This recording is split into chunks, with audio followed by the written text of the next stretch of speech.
Hello everyone. Thank you so much for joining us. My name is Mari Kimura and I'm a violinist and composer. I am also a developer of a motion sensor called Music. I like to present my works from this past decade chronologically as a violinist composer using motion sensor in interactive compositions. While I was still a Juilliard student, I played and premiered many contemporary music for the violin and developed extended techniques such as the subharmonics. So I thought I was like one of the contemporary violin darlings of the 1990s when there weren't many of them like there are today. In the 2000s, having to raise two small children and traveling less, I also became more and more interested in composing and performing that I can do on my own at home.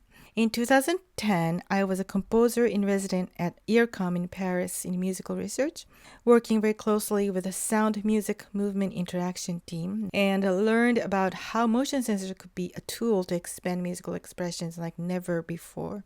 In 2013, I started a future music lab at Atlantic Music Festival every summer, working with many different instrumentalists and learn about motions in instruments. Although I compose for myself, I'm still an interpreter of other composers' works because I didn't want to become a performer composer who only performs my own work. I learned so much from the imagination and from the headspace of a composer. Most recently, such composers was Dai Fujikura.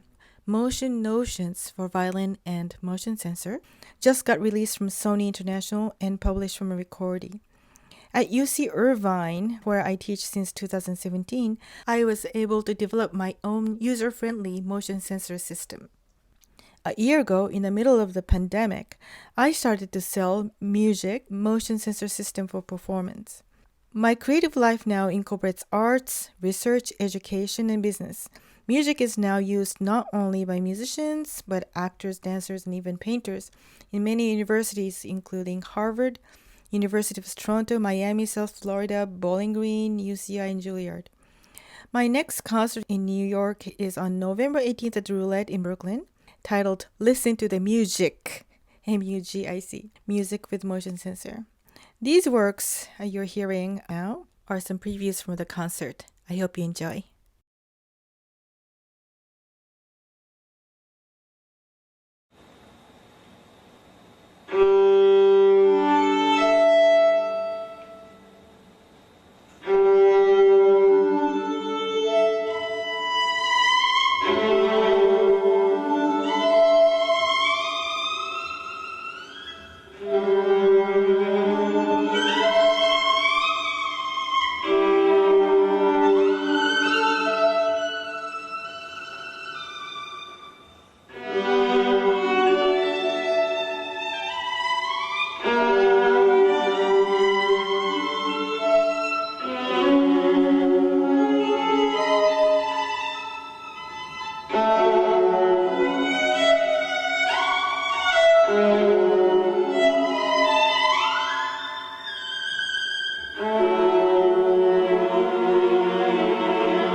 Now in the next hour, I will introduce you to the artists who use electronic in organic and very unique way. Enjoy.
January 3rd, 1925. Pauline Katz, January 31st, 2018. Barbara Bohikian, September 29th, 1931. Lee Vaughn, June 22nd, 1942. Michael James Overman, September 8th, 1956. رابعه نوربخش 22 نوامبر 1959. Tito. Grandma. Uncle Lee. Uncle Mike. عمه رابعه.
Taylor, Eric, Joey,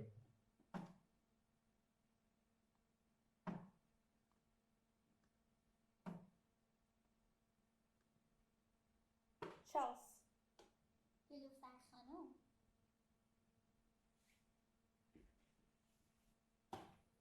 Meriheini Luoto, October 27th, 2010. Pauline Katz, 20 January اپریل 31st. 2016.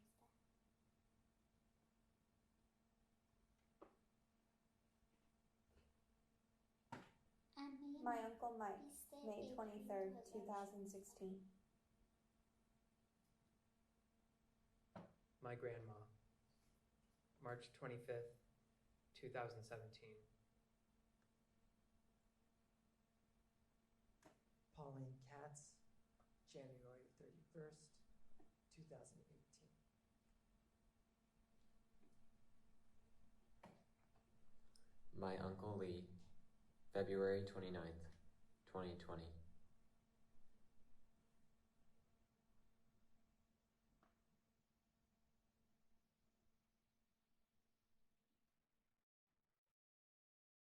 Thank you so much. Hi, Mari. Hi, so Chelsea is representing the group Decipher.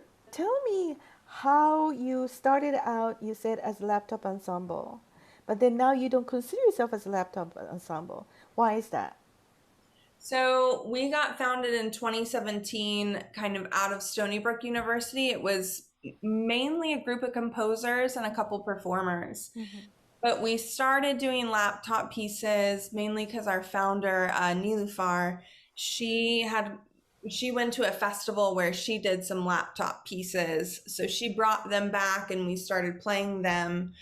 And then it just kind of grew beyond that, where we do laptop pieces, we still do them, but we're more interested in just technology in general.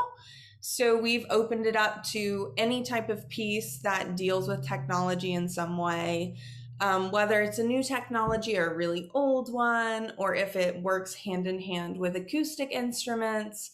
But we really like the technology kind of being exposed and being kind of like physical in a way, where the audience can see what we're doing as opposed to kind of like behind our screens all the time and no one knows how the sounds are being created. So in the pieces that you'll see in our set here, the first one called Coat, we actually have these guitar strings that are attached to our microphones on our computers. So we are kind of like playing the string, throwing it, tapping our computers with it, and amplifying that sound. And we're using Max MSP, and then we're using Jitter for video to go hand in hand with it. And then the piece following that, we're actually using these Apple boxes that have contact mics in them. And we used a program called Wekinator to train the box. So, you put in the coordinates and you tap it a bunch in one spot. And so then it learns how to respond to your touch.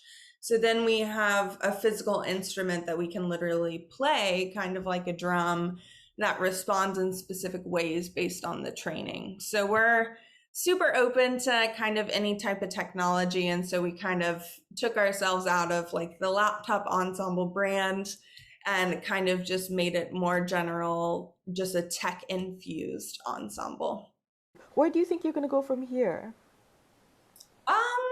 I don't know. Honestly, it's mainly just us picking the composers that we're interested in working with and then opening it up to them to do whatever they want. And so a lot of the directions we've gone have just been based on the people we've collaborated with, which is a really, really fun dynamic.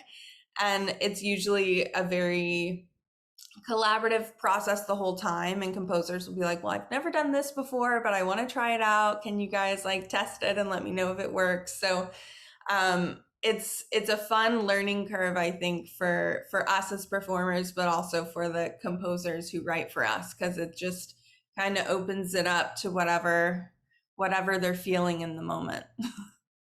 A little plug, they're going to be performing in my recital November 18th at Roulette. Right. So yes, yeah, stay tuned. All right, thank you so much, Chelsea. Thanks, Mari. Good to see you. Good to see you too. Okay.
kantoja.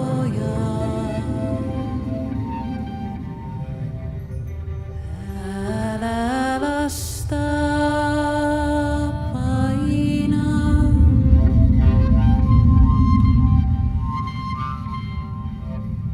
Mene tuonne mettään korpeen,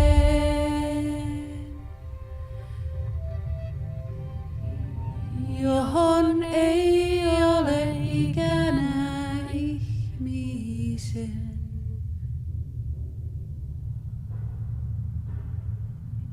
Eikä hevosen jalkaa käynyt.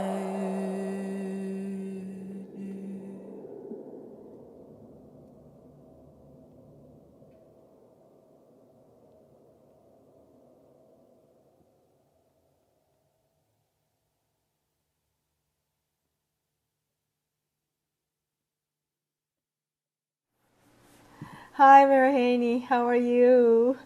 Hi. It's good to see you. Meriheini was a invited fellow at the Atlantic Music Festival, where I run the Future Music Lab, and I was really impressed with her really another worldly, unique sensibility in her her creative voice. And she's presenting 2 pieces for us composers now. And the funny story is, the one that I heard, I thought it was an electronic piece, and turned out it's not. So why didn't you tell me about your vision? You said it's completely site-specific and acoustic. Yeah. You fooled me. Yes. Yeah. I had the idea that I want to use instead of like loopers and speakers, or instead of looping my own violin, I wanted that there are other people and other musicians playing things things which are like looping material, and they were not playing really many notes, but it was important. So the musicians were all around the hall, so that the audience couldn't see anyone expect me. Why were they hidden from view? What's the reason? One reason was that I wanted that people can really concentrate on the sound, so that they cannot locate the sounds, that they are surprised by the sounds coming behind and above them.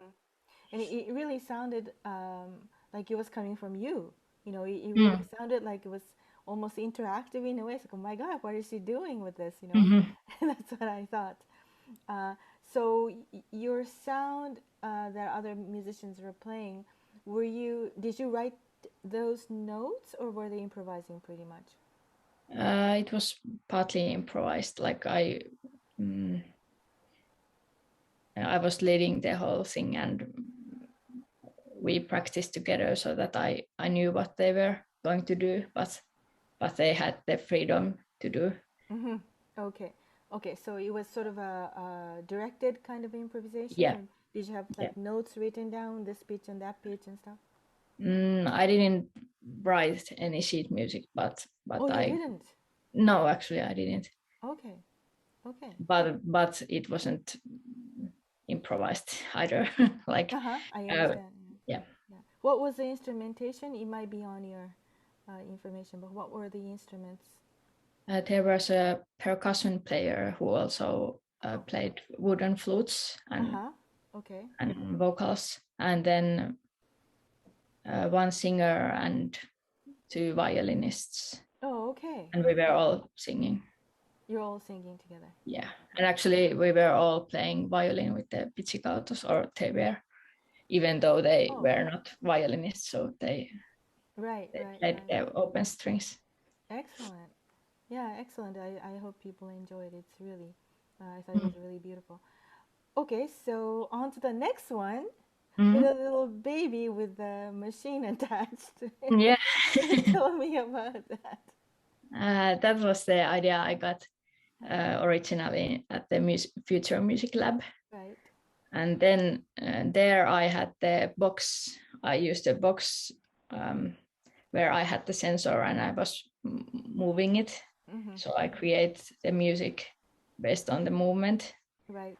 And after that, I didn't know what to do. Like I had a piece with the box, but that wasn't really my thing. Like I performed it once in Finland, but then I had an idea. I thought that it's getting somewhere else. Right. And then last spring, I came up with the idea that we could use it as with our Akkajee new live set. Okay.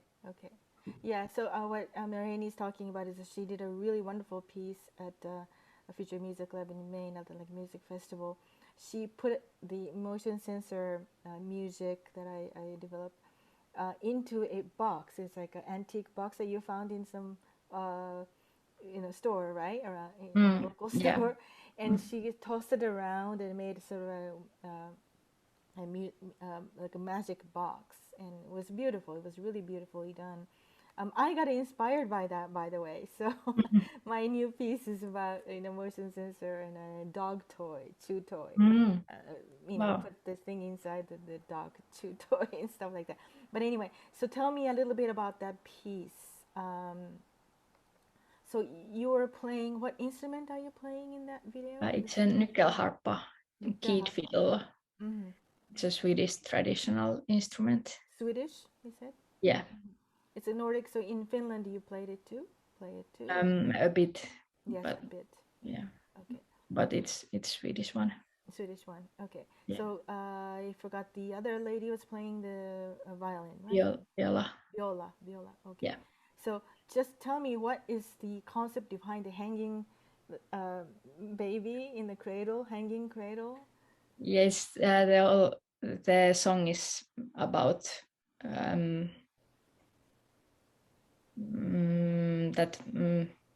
our whole album is based on the beliefs which are centered on the mind of the child and childhood. And that one is about the beliefs that there are some wicked spirits who are keeping the babies awake at the nights. I see. So that's why they cry. And so that's why the cradle and baby was like. I see. That's a great idea. I wish I had that one. My daughter was little. I was going to kill myself. She cried so much. Thanks. Thank you so much. Bye-bye. Bye-bye.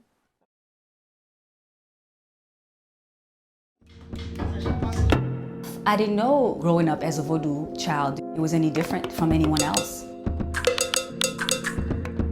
My gift is the gift of sound, and it's also a curse sometimes because you can't turn it off.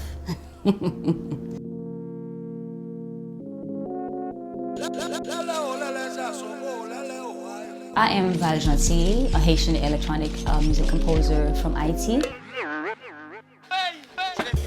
I call my music Afro-electronica.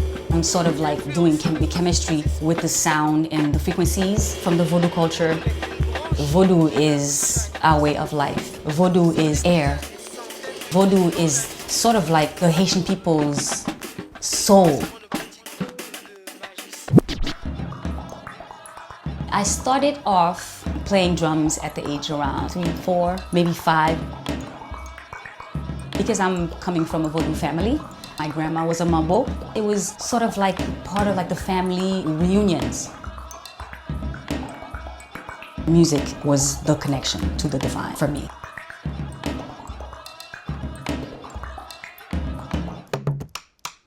I came to the States, it was 86. This was when the whole AIDS epidemic was at its height. There was a thing with the Haitians brought AIDS to the United States. I wasn't really used to this idea of being Haitian, being black, being African, being light-skinned. In Vodou, I said, tout moun se moun. Translate to, everybody is a body.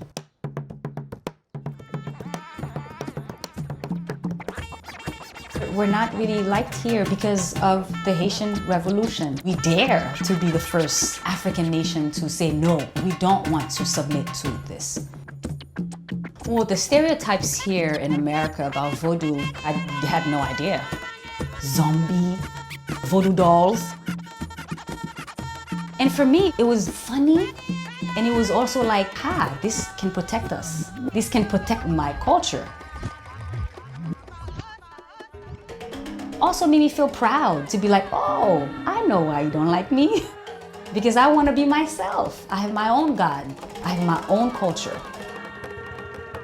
When I'm playing, I don't think. I'm more of, the vessel. And let the spirit do its work.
Rue the center post. Rue the center post. Rue the center post. There is a Creole expression in Haiti. A divine spirit is called a Loa. Legba is a Loa who is the link between the visible mortal world and the invisible immortal realms. He is the means and avenue between them. The vertical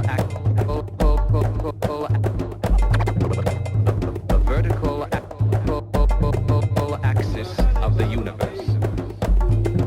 As guardian of the sacred gateway, it is he who grants contact with the other Loa. Legba must be the first Loa to be ritually saluted if this is to be achieved. For this reason, the crossroads is the most important of all ritual figures.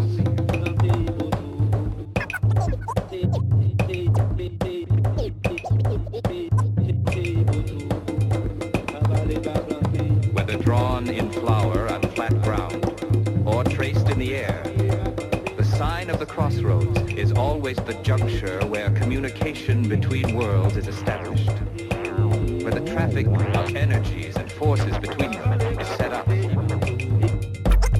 of energies, of energy,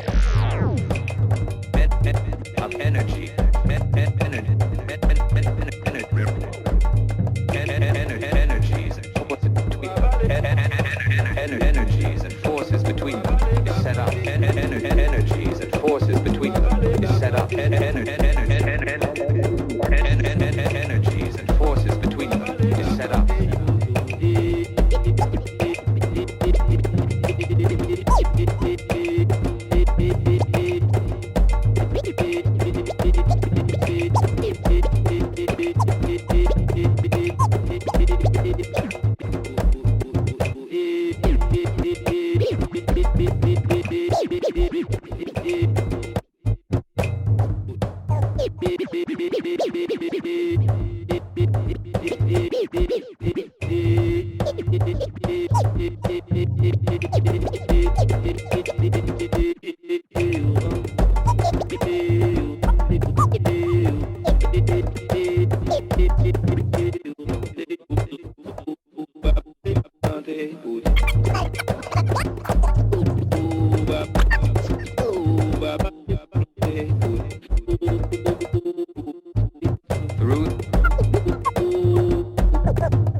Through the center post, the potomiton, the gods enter.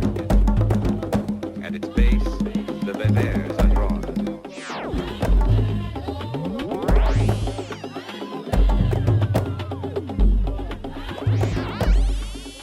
Around the center post, all ritual movements and dance revolve.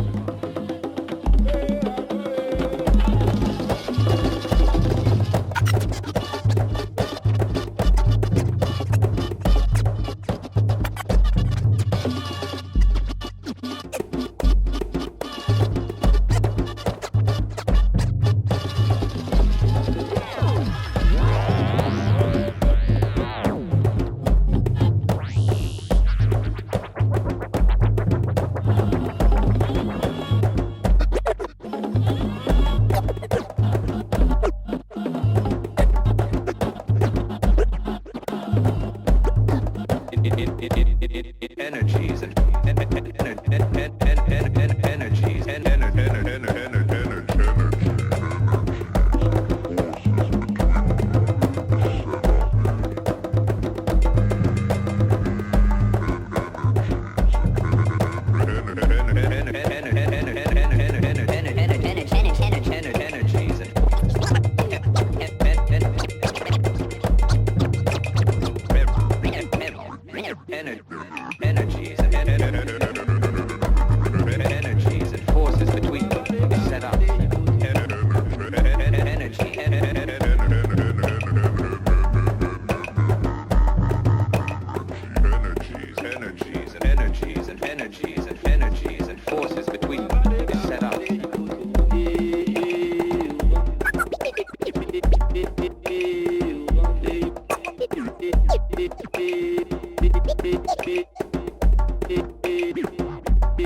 Welcome, Val Jeanty. Your music comes out to be so true and authentic, not something that somebody just slap on and say, "Oh, this is African influence," and no, it's in you, so it kind of sort of comes out like that. Oh, wow. Thank you for, picking that up, because that kind of sums up, the culture of Vodou. So yes, I'm from a family, which is rooted in the culture of Vodou, from IT. So in that family, like basically everybody plays a role, just like in every other family. Like on weekends, if you plan to do like a cookout, one person is like cooking, part of the fish, another person is washing the dishes, and another person is putting on, the music. So it's kind of like that atmosphere.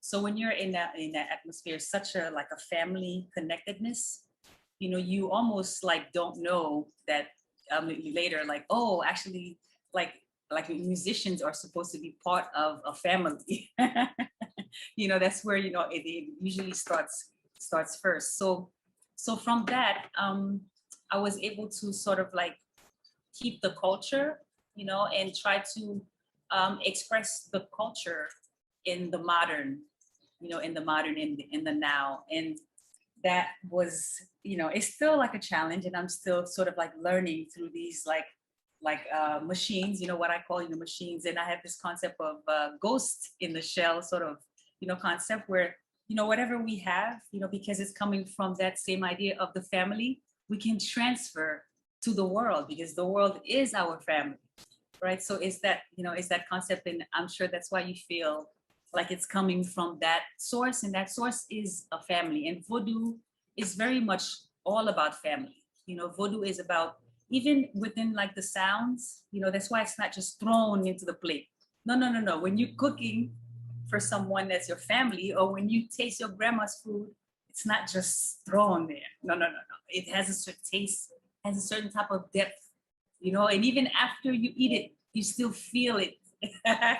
So that's the kind of, essence that, I always try to bring out in my work. So also to sort of, bring it to, the other families, which is like the whole world, so that they can also experience this culture that is also very taboo, even, now these days it's, maybe less, but it's still very much taboo into this idea of like Vodou is evil, and the Vodou dolls and pins.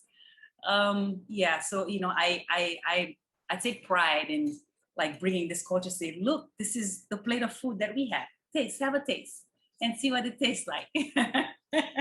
That is so beautiful. What you said about family is the world is such a beautiful statement. And, it's very interesting that you brought up cooking, because that's what I just wrote down on my notebook, listening to your music, because oh, nice. Yeah, no, I mean, exactly, it just sounds like cooking to me, because you have so many different items. I also relate when I do my electronic stuff, electronic violin and everything.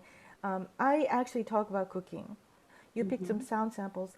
When you pick them, obviously you have to prepare them before you play. I mean, you have to have them. Do you have sort of a plan of attack, so to speak, when you pick those samples? That's a very good question, because I can also connect that to the cooking idea, and back home, in actually Vodou, in general, and I have a feeling this is also for like a lot of the native cultures. Like, we have like our garden, we always have like, whatever, mango, coconut, we have everything in the yard. So when you're cooking, we have like these peppers and, like onions. Sometimes, you have to kind of listen to which onion tells you, hey, pick me. Sometimes, because like the folks there, they're connected to the earth through the Vodou culture. It's like a language, because how do you know if this tomato is ripe? It's not sometimes just, the color, it could be red, but it's still hard. So you have to connect to each of those items or ingredients or fruit or samples. So it's the same, you know, idea. When I go to pick, sometimes I'm not picking, it's picking me, but I'm actually giving myself like an option to pick, you know, from the source that I feel like, oh, it's coming from home. It's coming from my garden. So if I pick it, you know, I'm gonna pick it one. That's the first step, to pick it one, because it's from you, you know, your garden, and there's love there. But there's also the idea of like letting it also kind of guide you. Like, okay, how much of this do I put there? You know, and that's really not, I feel like a lot of times, especially when you're doing like this kind of work, because I feel like this work is really spiritual work. So you have to sort of like step outside, you know, like of this idea of like, I'm gonna do this, I'm gonna do that. You know, it's not this sort of like Western idea of like you're doing any specific act. It's more of it's more in a humble act. Humble act of you're just being a part of something greater than you, and you're participating. You know, you have to participate. You have to put in your little bit. You know, and what you put in means a lot, because when you step back, wow, look how it grows in the garden, and then you can go back to the garden, you know, and pick more, and you know, create more dishes. You know, so that's the whole concept too for the samples. Or the samples, sometimes I'll listen for a couple days and I won't find anything, and I'm like, okay, I'm gonna walk away. And when I walk away, I hear one sample. Oh, that's the one. So it's this practice of you know, letting go of this idea of like, I'm the composer, I'm going to create this now. No. It's more of like, I'm the composer. Let me use my ears as my tongue, and let me taste. Oh, okay, this is not ready yet. Let me, you know, so you kind of tasting. So when I listen, I'm sort of like tasting, you know, and then when let me try this one. I'm gonna add this one with this. Oh, that doesn't work. Okay, that's fine. Let me put it back. Let me get another one. You see? So that's that whole concept of like, you know, letting it kind of working with the flow of also like taste. Because then you develop a certain type of taste, you know, like you develop a certain type of ear, you know, and then you start to hear it everywhere. Like as we're talking now, there's like a, you know, you hear the traffic. Yeah, that's right. That's also creating one of the little spice, you know? So yeah, all those things we have to take into, you know, just bring it into the idea of, you know, composing. Thank you so much for this, Val. Such a pleasure having you. Thank you, Mari.